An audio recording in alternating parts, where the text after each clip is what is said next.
Scoring is based on the strength of the questions users select and for the decisions they make within each section of a case.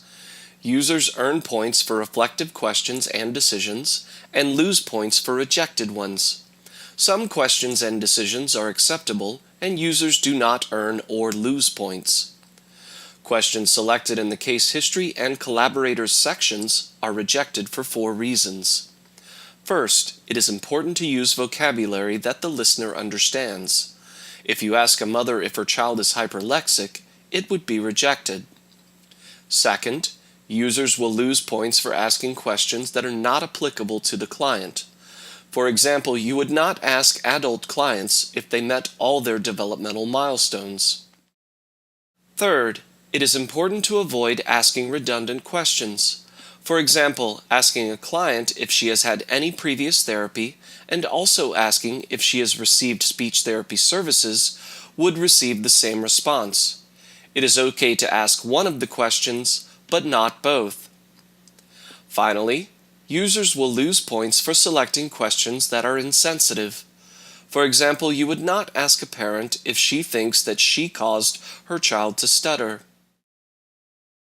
Decisions are rejected for a few reasons in the assessments section.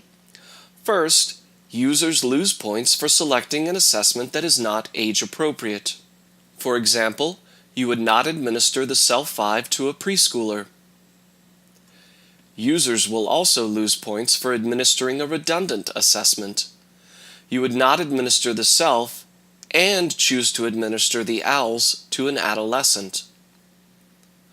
Other incorrect decisions include selecting an incorrect diagnosis or choosing a recommendation summary that is not correct. Remember, it is possible to ask an equal number of reflective and rejected questions and receive a score of 0. The points earned in each section are added together to determine the overall competency level of the user. The following scale is utilized to assign a competency measure. 90% or higher is mastering. 70 to 89% is developing. Lower than 70% is emerging. When you export your report, you will see a summary of the reflective, rejected, and acceptable questions in the case history and the collaborators section. If you are not pleased with your score, restart the case and play again.